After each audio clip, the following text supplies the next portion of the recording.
The Snow Queen. A fairy tale by Hans Christian Andersen. Now then, let us begin. When we are at the end of the story, we shall know more than we know now. But to begin. Once upon a time there was a wicked sprite. Indeed, he was the most mischievous of all sprites. One day he was in a very good humor, for he had made a mirror with the power of causing all that was good and beautiful, when it was reflected therein, to look poor and mean, but that which was good, for nothing and looked ugly, was shown magnified and increased in ugliness. In this mirror the most beautiful landscapes looked like boiled spinach, and the best persons were turned into frights, or appeared to stand on their heads. Their faces were so distorted that they were not to be recognized, and if anyone had a mole, you might be sure that it would be magnified and spread over both nose and mouth. "That's glorious fun," said the sprite. If a good thought passed through a man's mind, then a grin was seen in the mirror, and the sprite laughed heartily at his clever discovery. All the little sprites who went to his school, for he kept a sprite school, told each other that a miracle had happened, and that now only, as they thought, it would be possible to see how the world really looked. They ran about with the mirror, and at last there was not a land or a person who was not represented distorted in the mirror. So then they thought they would fly up to the sky and have a joke there. The higher they flew with the mirror, the more terribly it grinned. They could hardly hold it fast. Higher and higher still they flew, nearer and nearer to the stars, when suddenly the mirror shook so terribly with grinning that it flew out of their hands and fell to the earth, where it was dashed in 100 million and more pieces. And now it worked much more evil than before, for some of these pieces were hardly so large as a grain of sand, and they flew about in the wide world, and when they got into people's eyes, there they stayed, and then people saw everything perverted or only had an eye for that which was evil. This happened because the very smallest bit had the same power which the whole mirror had possessed. Some persons even got a splinter in their heart, and then it made one shudder, for their heart became like a lump of ice. Some of the broken pieces were so large that they were used for window panes, through which one could not see one's friends. Other pieces were put in spectacles, and that was a sad affair when people put on their glasses to see well and rightly. Then the wicked sprite laughed till he almost choked, for all this tickled his fancy. The fine splinters still flew about in the air, and now we shall hear what happened next. In a large town where there are so many houses and so many people that there is no roof left for everybody to have a little garden, and where on this account most persons are obliged to content themselves with flowers in pots, there lived two little children who had a garden somewhat larger than a flower pot. They were not brother and sister, but they cared for each other as much as if they were. Their parents lived exactly opposite. They inhabited two garrets, and where the roof of the one house joined that of the other, and the gutter ran along the extreme end of it, there was to each house a small window. One needed only to step over the gutter to get from one window to the other. The children's parents had large wooden boxes there, in which vegetables for the kitchen were planted, and little rose trees besides. There was a rose in each box, and they grew splendidly. They now thought of placing the boxes across the gutter, so that they nearly reached from one window to the other, and looked just like two walls of flowers. The tendrils of the peas hung down over the boxes, and the rose trees shot up long branches, twined round the windows, and then bent towards each other. It was almost like a triumphant arch of foliage and flowers. The boxes were very high, and the children knew that they must not creep over them, so they often obtained permission to get out of the windows to each other, and to sit on their little stools among the roses, where they could play delightfully. In winter, there was an end of this pleasure. The windows were often frozen over, but then they heated copper farthings on the stove and laid the hot farthing on the window pane, and then they had a capital peephole, quite nicely rounded, and out of each peeped a gentle friendly eye. It was the little boy and the little girl who were looking out. His name was Kai, hers was Gerda. In summer, with one jump, they could get to each other, but in winter they were obliged first to go down the long stairs, and then up the long stairs again, and out of doors there was quite a snowstorm. "It is the white bees that are swarming," said Kai's old grandmother. "Do the white bees choose a queen?" asked the little boy, for he knew that the honey bees always have one. "Yes," said the grandmother. "She flies where the swarm hangs in the thickest clusters. She is the largest of all, and she can never remain quietly on the earth, but goes up again into the black clouds. Many a winter's night she flies through the streets of the town and peeps in at the windows, and they then freeze in so wondrous a manner that they look like flowers." "Yes, I have seen it," said both the children, and so they knew that it was true. "Can the Snow Queen come in?" said the little girl. "Only let her come in," said the little boy. "Then I'd put her on the stove and she'd melt." and then his grandmother patted his head and told him other stories. In the evening, when little Kai was at home and half undressed, he climbed up on the chair by the window and peeped out of the little hole. A few snowflakes were falling, and one, the largest of all, remained lying on the edge of a flower pot. The flake of snow grew larger and larger, and at last it was like a young lady dressed in the finest white gauze, made of a million little flakes like stars. She was so beautiful and delicate, but she was of ice, of dazzling, sparkling ice, yet she lived. Her eyes gazed fixedly like two stars, but there was neither quiet nor repose in them. She nodded towards the window and beckoned with her hand. The little boy was frightened and jumped down from the chair. It seemed to him as if, at the same moment, a large bird flew past the window. The next day it was a sharp frost, and then the spring came. The sun shone, the green leaves appeared. The swallows built their nests, the windows were open, and the little children again sat in their pretty garden, high up on the leads at the top of the house. That summer the roses flowered in unwonted beauty. The little girl had learned a hymn in which there was something about roses, and then she thought of her own flowers, and she sang the verse to the little boy, who then sang it with her. The rose in the valley is blooming so sweet, and angels descend there the children to greet. And the children held each other by the hand, kissed the roses, looked up at the clear sunshine, and spoke as though they really saw angels there. What lovely summer days those were! How delightful to be out in the air, near the fresh rose bushes, that seem as if they would never finish blossoming. Kai and Gerda looked at the picture book full of beasts and of birds, and it was then, the clock in the church tower was just striking 5, that Kay said, "Oh, I feel such a sharp pain in my heart, and now something has got into my eye." The little girl put her arms around his neck. He winked his eaves. Now there was nothing to be seen. "I think it is out now," said he, but it was not. It was just one of those pieces of glass from the magic mirror that had got into his eye, and poor Kai had got another piece right in his heart. It will soon become like ice. It did not hurt any longer, but there it was. "What are you crying for?" asked he. "You look so ugly." "There's nothing the matter with me." "Ah," said he at once, "that rose is cankered. And look, this one is quite crooked. After all, these roses are very ugly. They are just like the box they are planted in." And then he gave the box a good kick with his foot, and pulled both the roses up. "What are you doing?" cried the little girl, and as he perceived her fright, he pulled up another rose, got in at the window, and hastened off from dear little Gerda.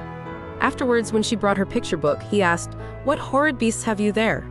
And if his grandmother told them stories, he always interrupted her. Besides, if he could manage it, he would get behind her, put on her spectacles, and imitate her way of speaking. He copied all her ways, and then everybody laughed at him. He was soon able to imitate the gait and manner of everyone in the street. Everything that was peculiar and displeasing in them, that Kay knew how to imitate, and at such times all the people said, "The boy is certainly very clever." But it was the glass he had got in his eye, the glass that was sticking in his heart, which made him tease even little Gerda, whose whole soul was devoted to him. His games now were quite different to what they had formerly been. They were so very knowing. One winter's day, when the flakes of snow were flying about, he spread the skirts of his blue coat and caught the snow as it fell. "Look through this glass, Gerda," said he. And every flake seemed larger and appeared like a magnificent flower or beautiful star. It was splendid to look at. "Look how clever," said Kay. "That's much more interesting than real flowers. They are as exact as possible. There are not a fault in them if they did not melt." It was not long after this that Kai came one day with large gloves on and his little sledge at his back, and bawled right into Gerda's ears, "I have permission to go out into the square where the others are playing," and off he was in a moment.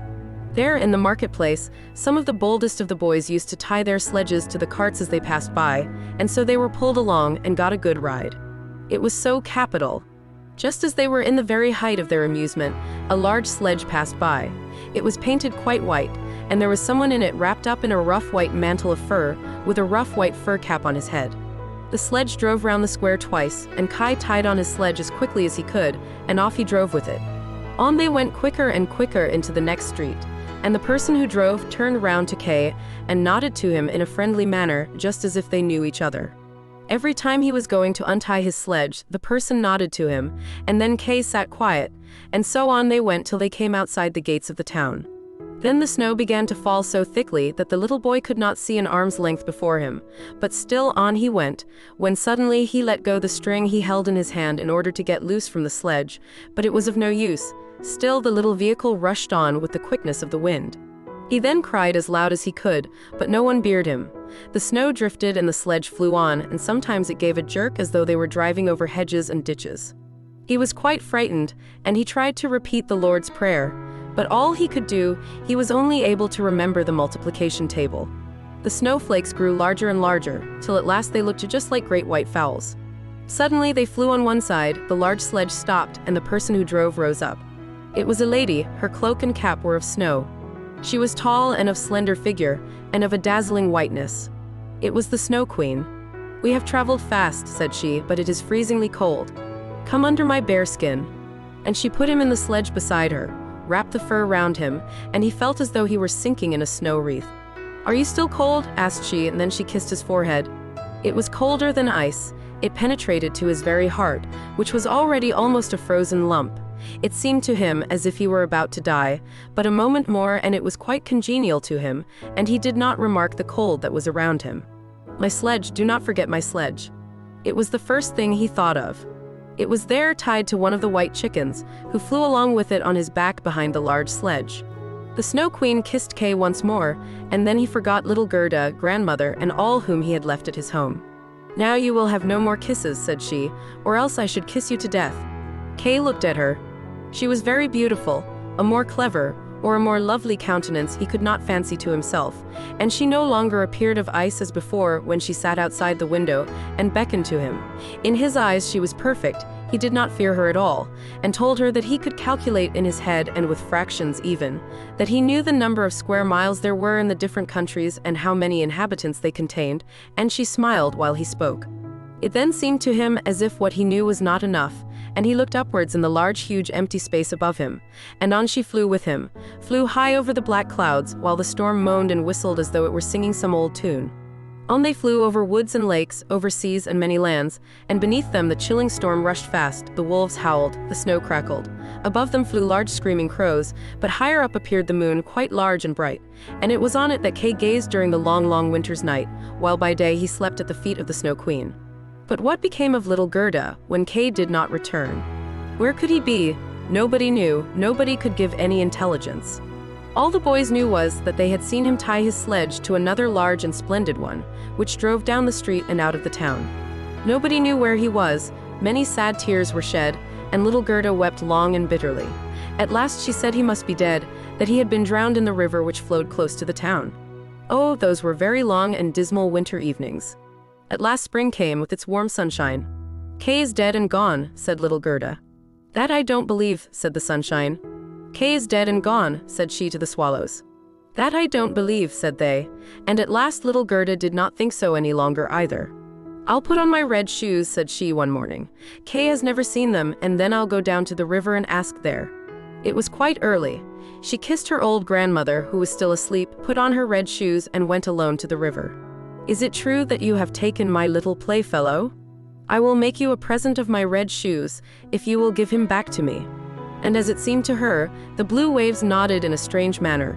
Then she took off her red shoes, the most precious things she possessed, and threw them both into the river. But they fell close to the bank, and the little waves bore them immediately to land. It was as if the stream would not take what was dearest to her, for in reality it had not got little Kay. But Gerda thought that she had not thrown the shoes out far enough, so she clambered into a boat which lay among the rushes, went to the farthest end, and threw out the shoes. But the boat was not fastened, and the motion which she occasioned made it drift from the shore. She observed this and hastened to get back, but before she could do so, the boat was more than a yard from the land, and was gliding quickly onward. Little Gerda was very frightened and began to cry, but no one heard her except the sparrows, and they could not carry her to land, but they flew along the bank and sang as if to comfort her. "Here we are, here we are." The boat drifted with the stream. Little Gerda sat quite still without shoes, for they were swimming behind the boat, but she could not reach them because the boat went much faster than they did. The banks on both sides were beautiful, lovely flowers, venerable trees, and slopes with sheep and cows, but not a human being was to be seen. "Perhaps the river will carry me to little Kay," said she, and then she grew less sad. She rose and looked for many hours at the beautiful green banks. Presently she sailed by a large cherry orchard, where was a little cottage with curious red and blue windows. It was thatched, and before it 2 wooden soldiers stood sentry and presented arms when anyone went past. Gerda called to them, for she thought they were alive, but they of course did not answer. She came close to them, for the stream drifted the boat quite near the land. Gerda called still louder, and an old woman then came out of the cottage, leaning upon a crooked stick. She had a large broad-brimmed hat on, painted with the most splendid flowers. "Poor little child," said the old woman. "How did you get upon the large rapid river, to be driven about so in the wide world?" And then the old woman went into the water, caught hold of the boat with her crooked stick, drew it to the bank, and lifted little Gerda out. And Gerda was so glad to be on dry land again, but she was rather afraid of the strange old woman. "But come and tell me who you are and how you came here," said she. And Gerda told her all. And the old woman shook her head, and when Gerda had told her everything and asked her if she had not seen little Kay, the woman answered that he had not passed there, but he no doubt would come, and she told her not to be cast down, but taste her cherries, and look at her flowers, which were finer than any in a picture book, each of which could tell a whole story. She then took Gerda by the hand, led her into the little cottage, and locked the door. The windows were very high up, the glass was red, blue, and green, and the sunlight shone through quite wondrously in all sorts of colors. On the table stood the most exquisite cherries, and Gerda ate as many as she chose, for she had permission to do so. While she was eating, the old woman combed her hair with a golden comb, and her hair curled and shone with a lovely golden color around that sweet little face, which was so round and so like a rose. "I have often longed for such a dear little girl," said the old woman. "Now you shall see how well we agree together." And while she combed little Gerda's hair, the child forgot her foster brother Kay more and more, for the old woman understood magic, but she was no evil being, she only practiced witchcraft a little for her own private amusement, and now she wanted very much to keep little Gerda. She therefore went out in the garden, stretched out her crooked stick towards the rose bushes, which beautifully as they were blowing all sank into the earth, and no one could tell where they had stood. The old woman feared that if Gerda should see the roses, she would then think of her own, would remember little Kay, and run away from her. She now led Gerda into the flower garden. Oh, what odor and what loveliness was there! Every flower that one could think of, and of every season, stood there in fullest bloom. No picture book could be gayer or more beautiful. Gerda jumped for joy and played till the sun set behind the tall cherry tree. She then had a pretty bed, with a red silken coverlet filled with blue violets. She fell asleep, and had as pleasant dreams as ever a queen on her wedding day. The next morning she went to play with the flowers in the warm sunshine, and thus passed away a day. Gerda knew every flower, and numerous as they were, it still seemed to Gerda that one was wanting, though she did not know which. One day, while she was looking at the hat of the old woman painted with flowers, the most beautiful of them all seemed to her to be a rose. The old woman had forgotten to take it from her hat when she made the others vanish in the earth. But so it is when one's thoughts are not collected. "What?" said Gerda. "Are there no roses here?" And she ran about amongst the flower beds and looked, but there was not one to be found. She then sat down and wept, but her hot tears fell just where a rose bush had sunk, and when her warm tears watered the ground, the tree shot up suddenly as fresh and blooming as when it had been swallowed up. Gerda kissed the roses, thought of her own dear roses at home, and with them of little Kay. "Oh, how long I have stayed," said the little girl. "I intended to look for Kay." "Don't you know where he is?" she asked of the roses. "Do you think he is dead and gone?" "Dead he certainly is not," said the roses. "We have been in the earth where all the dead are, but Kay was not there." "Many thanks," said little Gerda, and she went to the other flowers, looked into their cups, and asked, "Don't you know where little Kay is?" But every flower stood in the sunshine and dreamed its own fairy tale or its own story, and they all told her very many things, but not one knew anything of Kay. Well, what did the tiger lily say? "Hearest thou not the drum? Bum bum." Those are the only two tones. Always bum bum. Hark to the plaintive song of the old woman, to the call of the priests. The Hindu woman in her long robe stands upon the funeral pile. The flames rise around her and her dead husband, but the Hindu woman thinks on the living one in the surrounding circle, on him whose eyes burn hotter than the flames, on him, the fire of whose eyes pierces her heart more than the flames which soon will burn her body to ashes. Can the heart's flame die in the flame of the funeral pile?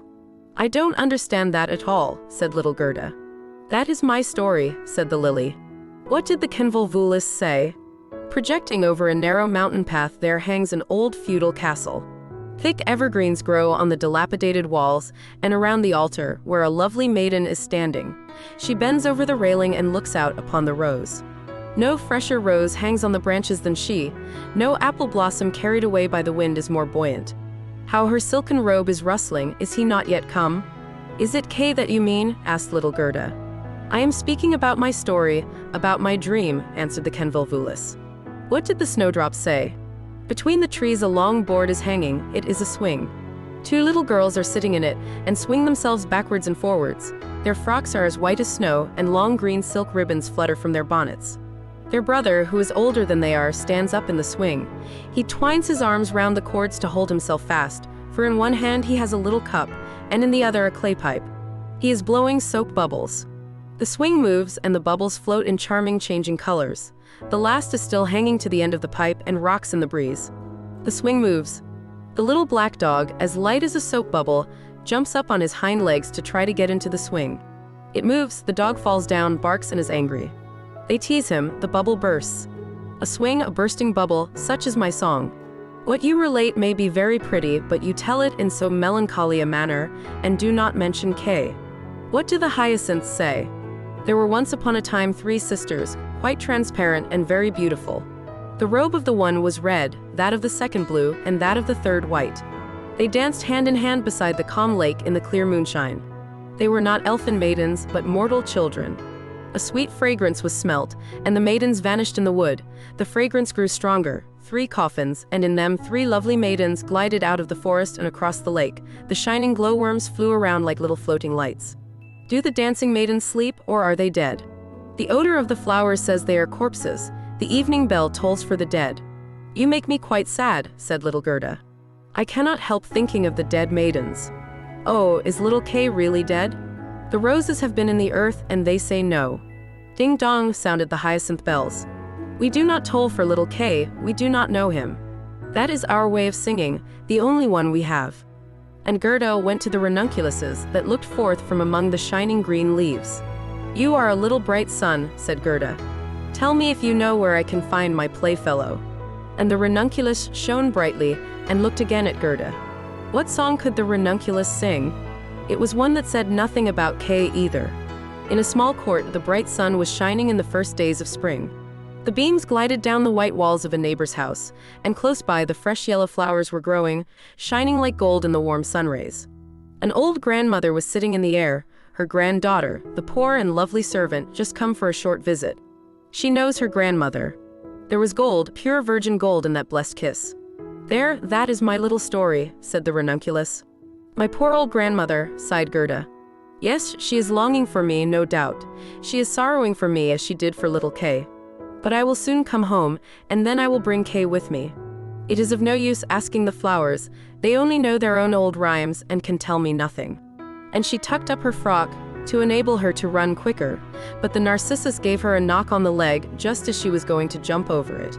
So she stood still, looked at the long yellow flower and asked, You perhaps know something? And she bent down to the narcissus. And what did it say? I can see myself, I oh how odorous I am.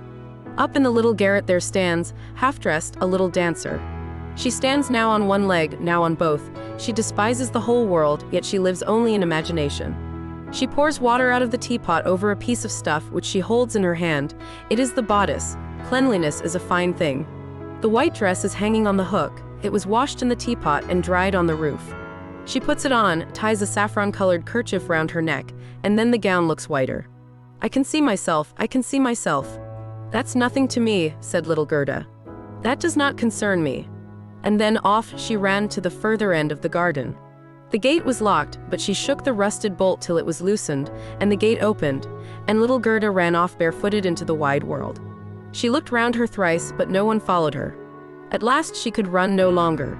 She sat down on a large stone, and when she looked about her, she saw that the summer had passed. It was late in the autumn, but that one could not remark in the beautiful garden where there was always sunshine and where there were flowers the whole year round. Dear me, how long I have stayed, said Gerda. Autumn is come. I must not rest any longer.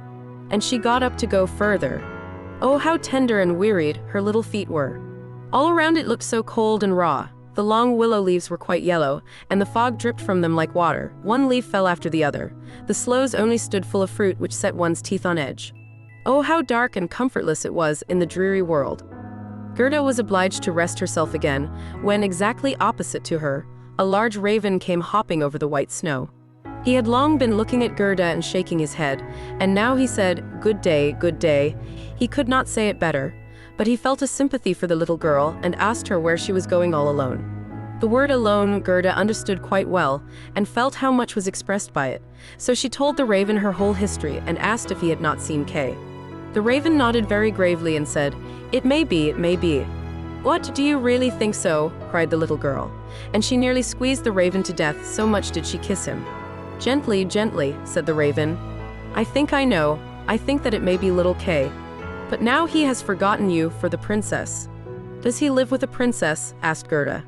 "Yes, listen," said the raven, "but it will be difficult for me to speak your language. If you understand the raven language, I can tell you better."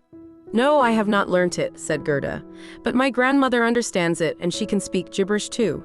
"I wish I had learnt it." "No matter," said the raven. "I will tell you as well as I can, however it will be bad enough." And then he told all he knew.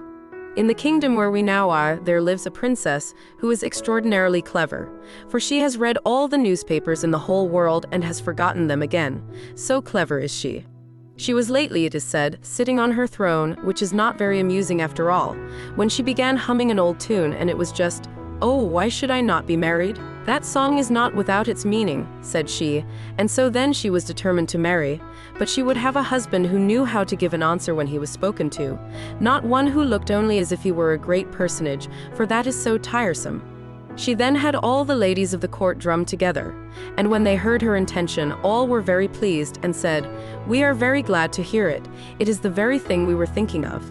'You may believe every word I say,' said the raven, 'for I have a tame sweetheart that hops about in the palace quite free, and it was she who told me all this.'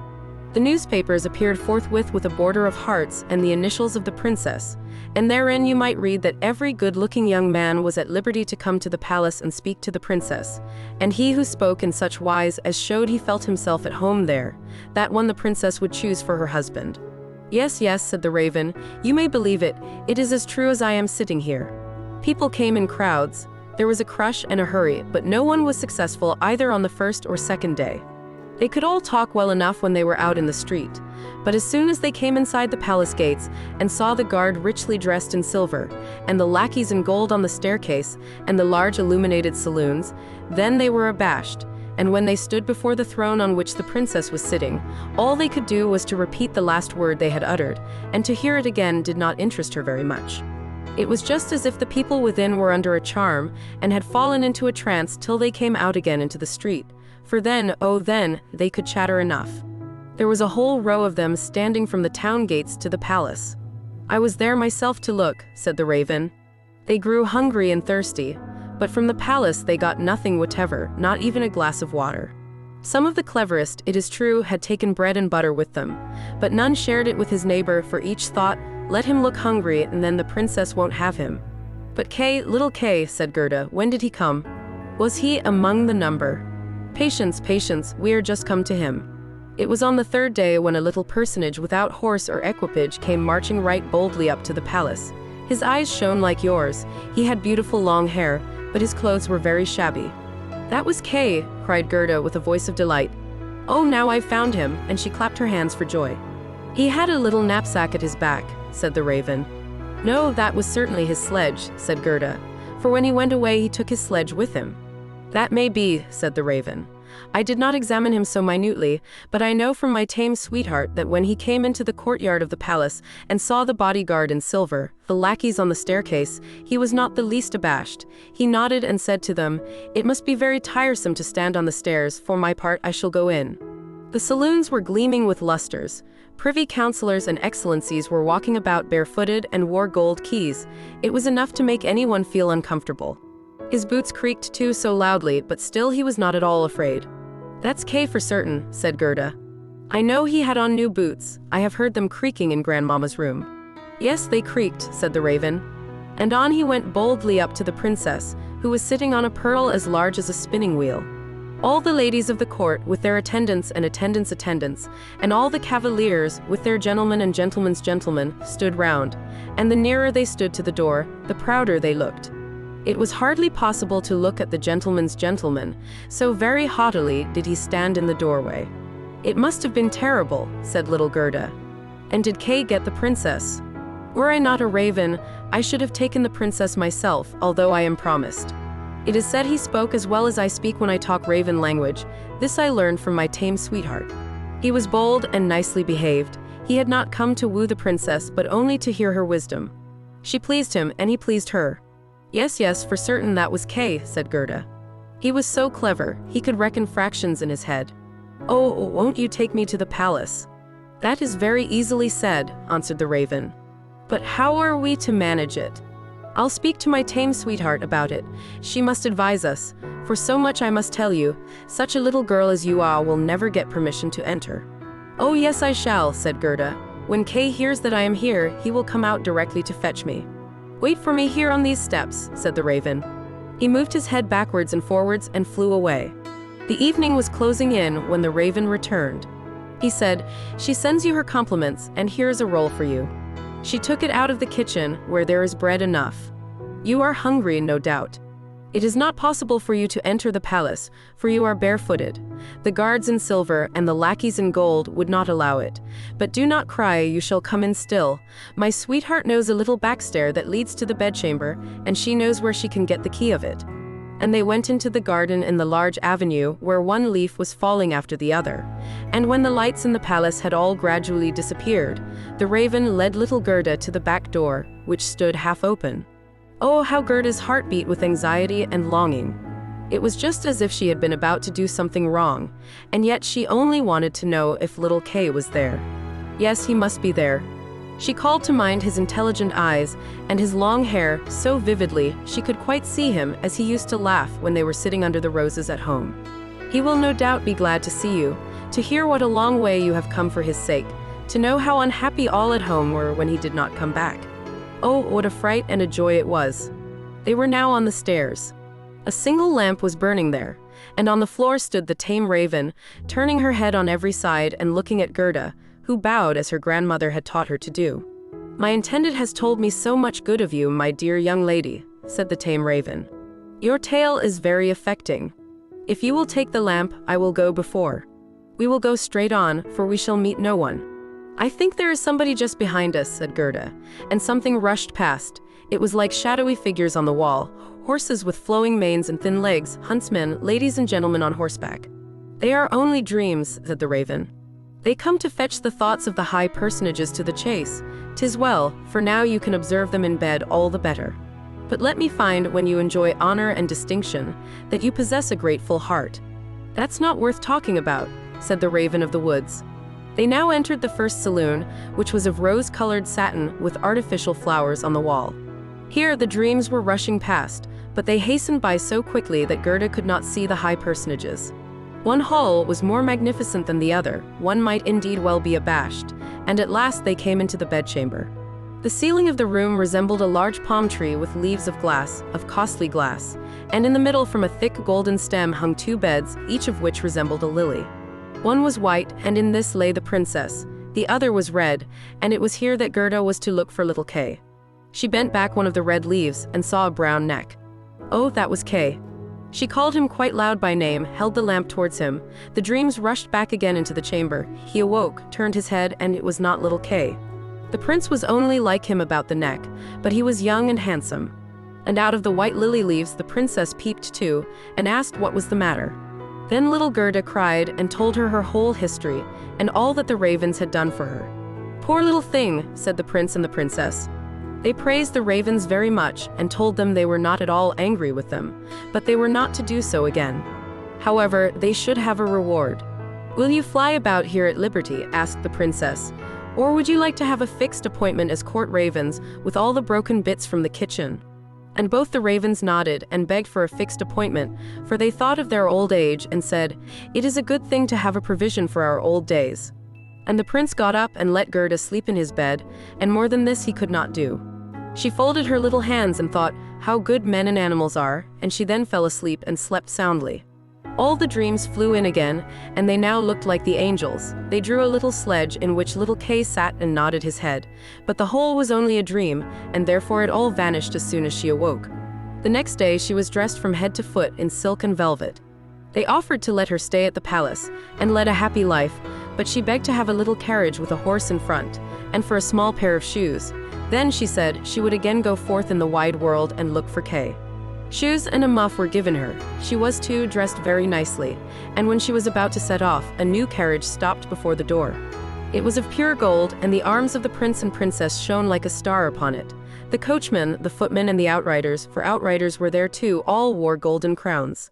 The prince and the princess assisted her into the carriage themselves, and wished her all success. The Raven of the Woods, who was now married, accompanied her for the first 3 miles. He sat beside Gerda, for he could not bear riding backwards. The other raven stood in the doorway and flapped her wings. She could not accompany Gerda because she suffered from headache, since she had had a fixed appointment and ate so much. The carriage was lined inside with sugar plums, and in the seats were fruits and gingerbread. "Farewell, farewell," cried Prince and Princess, and Gerda wept and the raven wept.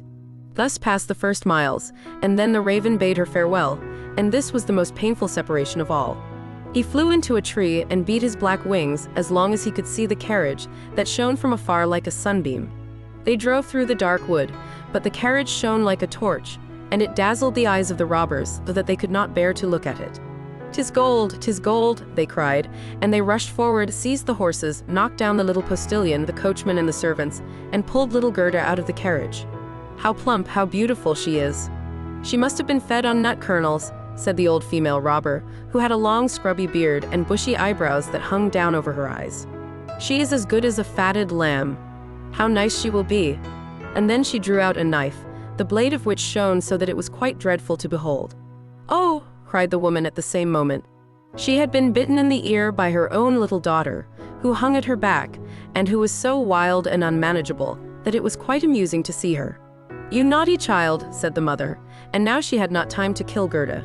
"She shall play with me," said the little robber child. "She shall give me her muff and her pretty frock. She shall sleep in my bed."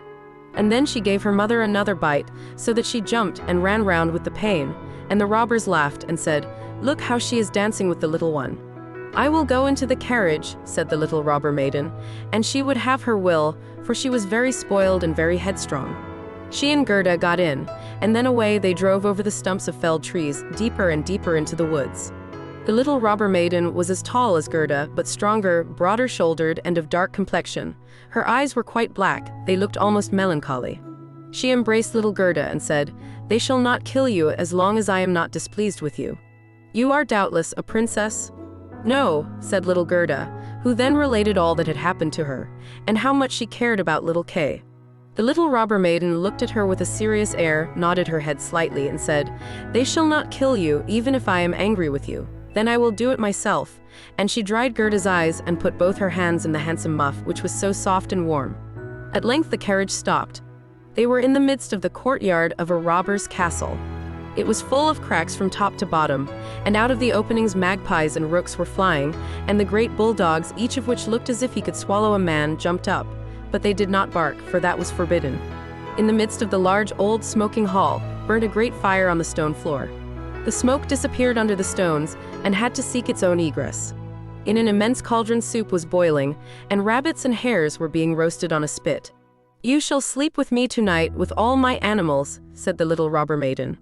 They had something to eat and drink, and then went into a corner where straw and carpets were lying.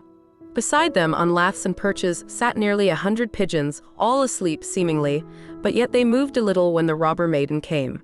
"They are all mine," said she, at the same time seizing one that was next to her by the legs and shaking it so that its wings fluttered. "Kiss it," cried the little girl, and flung the pigeon in Gerda's face. "Up there is the rabble of the wood," continued she, pointing to several laths which were fastened before a hole high up in the wall. "That's the rabble. They would all fly away immediately if they were not well fastened in. And here is my dear old Bach," and she laid hold of the horns of a reindeer that had a bright copper ring round its neck and was tethered to the spot. "We are obliged to lock this fellow in too, or he would make his escape. Every evening I tickle his neck with my knife, he is so frightened at it," and the little girl drew forth a long knife from a crack in the wall and let it glide over the reindeer's neck. The poor animal kicked, the girl laughed and pulled Gerda into bed with her. "Do you intend to keep your knife while you sleep?" asked Gerda, looking at it rather fearfully. "I always sleep with the knife," said the little robber maiden. "There is no knowing what may happen. But tell me now once more all about little Kay, and why you have started off in the wide world alone." And Gerda related all from the very beginning. The wood pigeons cooed above in their cage, and the others slept. The little robber maiden wound her arm round Gerda's neck, held the knife in the other hand, and snored so loud that everybody could hear her. But Gerda could not close her eyes, for she did not know whether she was to live or die. The robbers sat round the fire, sang and drank, and the old female robber jumped about so that it was quite dreadful for Gerda to see her. Then the wood pigeon said, "Coo, coo, we have seen little Kay. A white hen carries his sledge. He himself sat in the carriage of the Snow Queen, who passed here down just over the wood as we lay in our nest. She blew upon us young ones, and all died except we two, coo, coo." "What is that you say up there?" cried little Gerda. "Where did the Snow Queen go to? Do you know anything about it?" "She is no doubt gone to Lapland, for there is always snow and ice there. Only ask the reindeer, who is tethered there. Ice and snow is there." "There it is, glorious and beautiful," said the reindeer. "One can spring about in the large shining valleys. The Snow Queen has her summer tent there, but her fixed abode is high up towards the North Pole on the island called Spitzbergen." "Oh, Kay, poor little Kay," sighed Gerda. In the morning Gerda told the little robber maiden all that the wood pigeons had said, and the little maiden looked very serious, but she nodded her head and said, "That's no matter, that's no matter." "Do you know where Lapland lies?" she asked of the reindeer. "Who should know better than I?" said the animal, and his eyes rolled in his head. "I was born and bred there. There I leapt about on the fields of snow." "Listen," said the robber maiden to Gerda. "You see that the men are gone, but my mother is still here and will remain. However, towards morning she takes a draught out of the large flask, and then she sleeps a little. Then I will do something for you." She now jumped out of bed, flew to her mother, with her arms round her neck, and pulling her by the beard, said, "Good morrow, my own sweet nanny goat of a mother." And her mother took hold of her nose and pinched it till it was red and blue, but this was all done out of pure love. When the mother had taken a sup at her flask and was having a nap, the little robber maiden went to the reindeer and said, "I should very much like to give you still many a tickling with the sharp knife, for then you are so amusing. However, I will untether you and help you out so that you may go back to Lapland. But you must make good use of your legs, and take this little girl for me to the palace of the Snow Queen, where her playfellow is." You have heard, I suppose, all she said, for she spoke loud enough and you were listening. The reindeer gave a bound for joy. The robber maiden lifted up little Gerda and took the precaution to bind her fast on the reindeer's back. She even gave her a small cushion to sit on. "Here are your worsted leggins, for it will be cold, but the muff I shall keep for myself, for it is so very pretty. But I do not wish you to be cold. Here is a pair of lined gloves of my mother's. They just reach up to your elbow. On with them. Now you look about the hands just like my ugly old mother." And Gerda wept for joy. "I can't bear to see you fretting," said the little robber maiden. "This is just the time when you ought to look pleased. Here are 2 loaves and a ham for you, so that you won't starve." The bread and the meat were fastened to the reindeer's back. The little maiden opened the door, called in all the dogs, and then with her knife cut the rope that fastened the animal, and said to him, "Now off with you, but take good care of the little girl." And Gerda stretched out her hands with the large wadded gloves towards the robber maiden, and said, "Farewell," and the reindeer flew on over bush and bramble through the great wood, over moor and heath as fast as he could go. DDSA, DDSA was heard in the sky. It was just as if somebody was sneezing. "These are my old northern lights," said the reindeer. "Look how they gleam." And on he now sped still quicker. Day and night on he went. The loaves were consumed, and the ham too, and now they were in Lapland. Suddenly they stopped before a little house, which looked very miserable. The roof reached to the ground, and the door was so low that the family were obliged to creep upon their stomachs when they went in or out.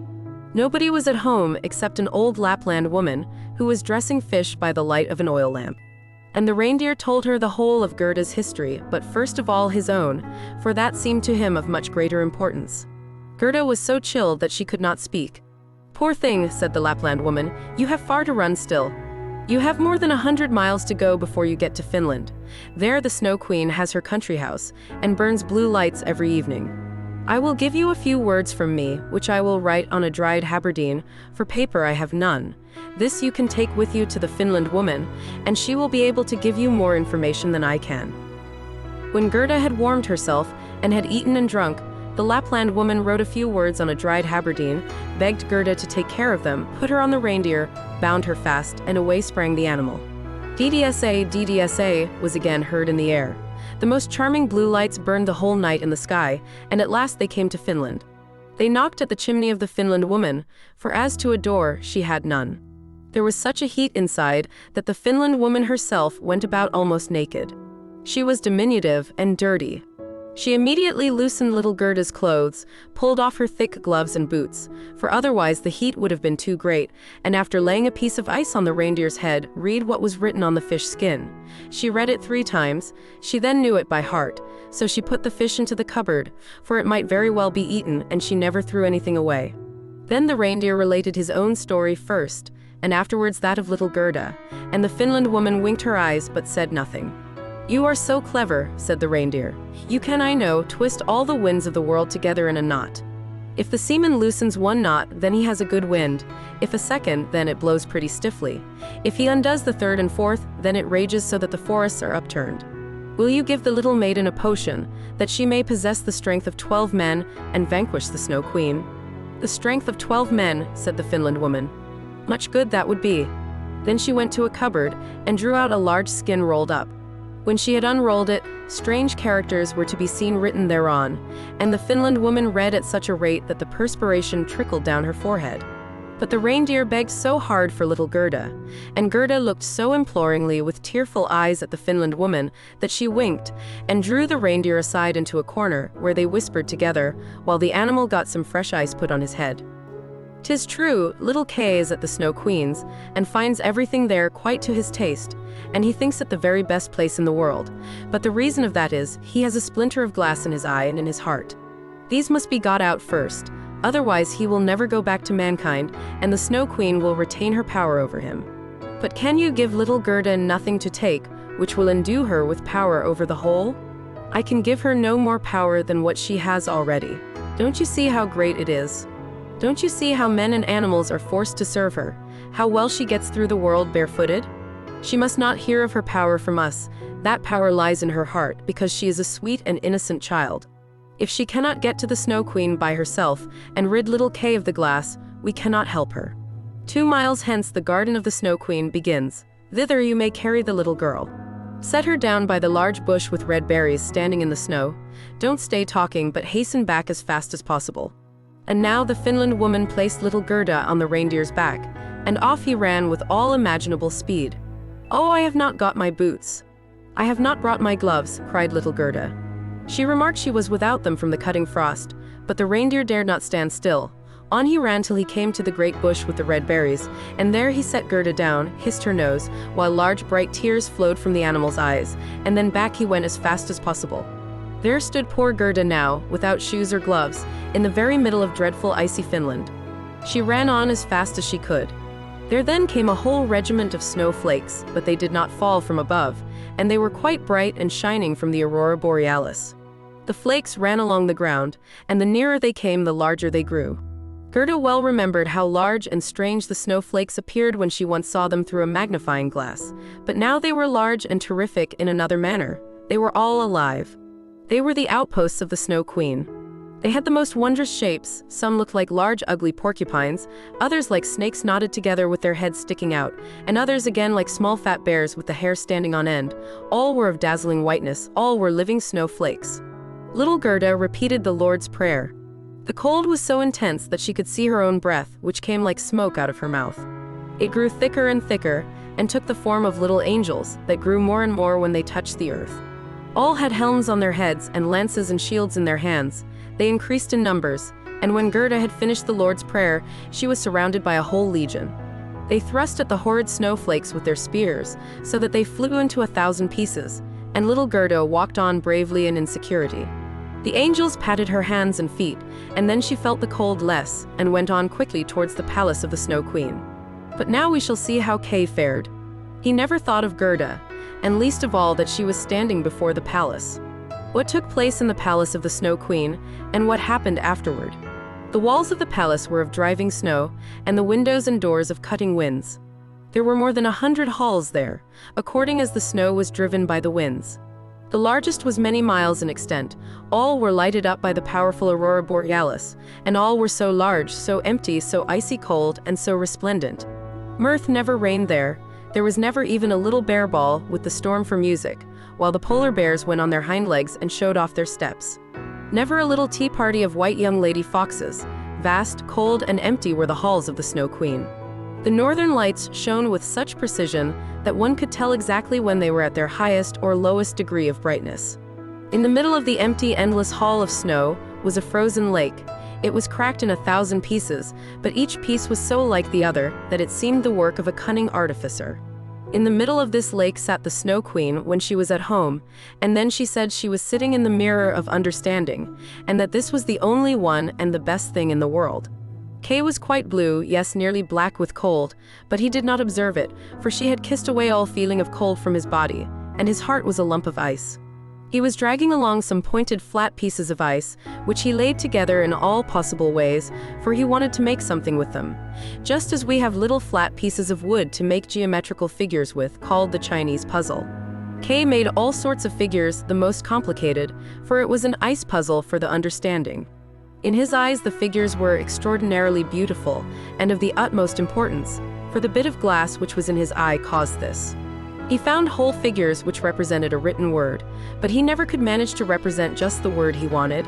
That word was eternity, and the Snow Queen had said, "If you can discover that figure, you shall be your own master, and I will make you a present of the whole world and a pair of new skates." But he could not find it out. "I am going now to warm lands," said the Snow Queen. "I must have a look down into the black cauldrons." It was the volcanoes Vesuvius and Etna that she meant. "I will just give them a coating of white, for that is as it ought to be. Besides, it is good for the oranges and the grapes." And then away she flew, and Kay sat quite alone in the empty halls of ice that were miles long, and looked at the blocks of ice, and thought till his skull was almost cracked. There he sat quite benumbed and motionless. One would have imagined he was frozen to death. Suddenly, little Gerda stepped through the great portal into the palace. The gate was formed of cutting winds, but Gerda repeated her evening prayer, and the winds were laid as though they slept, and the little maiden entered the vast, empty, cold halls. There she beheld Kay. She recognized him, flew to embrace him, and cried out, her arms firmly holding him the while, "Kay, sweet little Kay, have I then found you at last?" But he sat quite still, benumbed and cold. Then little Gerda shed burning tears, and they fell on his bosom, they penetrated to his heart, they thawed the lumps of ice and consumed the splinters of the looking-glass. He looked at her, and she sang the hymn, "The rose in the valley is blooming so sweet, and angels descend there the children to greet." Hereupon Kay burst into tears. He wept so much that the splinter rolled out of his eye, and he recognized her and shouted, "Gerda, sweet little Gerda, where have you been so long? And where have I been?" He looked round him. "How cold it is here," said he. "How empty and cold." And he held fast by Gerda, who laughed and wept for joy. It was so beautiful that even the blocks of ice danced about for joy, and when they were tired and laid themselves down, they formed exactly the letters which the Snow Queen had told him to find out. So now he was his own master, and he would have the whole world and a pair of new skates into the bargain. Gerda kissed his cheeks, and they grew quite blooming. She kissed his eyes, and they shone like her own. She kissed his hands and feet, and he was again well and merry. The Snow Queen might come back as soon as she liked. There stood his discharge written in resplendent masses of ice. They took each other by the hand and wandered forth out of the large hall. They talked of their old grandmother and of the roses upon the roof, and wherever they went, the winds ceased raging and the sun burst forth. And when they reached the bush with the red berries, they found the reindeer waiting for them. He had brought another, a young one, with him, whose udder was filled with milk, which he gave to the little ones and kissed their nose. They then carried Kay and Gerda, first to the Finland woman, where they warmed themselves in the warm room, and learned what they were to do on their journey home. And they went to the Lapland woman, who made some new clothes for them and repaired their sledges. The reindeer and the young hind leapt along beside them, and accompanied them to the boundary of the country. Here the first vegetation peeped forth. Here Kay and Gerda took leave of the Lapland woman. "Farewell, farewell," they all said. And the first green buds appeared.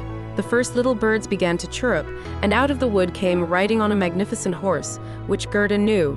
It was one of the leaders in the golden carriage, a young damsel with a bright red cap on her head and armed with pistols. It was the little robber maiden, who, tired of being at home, had determined to make a journey to the north, and afterwards in another direction if that did not please her. She recognized Gerda immediately, and Gerda knew her too. It was a joyful meeting. "You are a fine fellow for tramping about," said she to little Kay.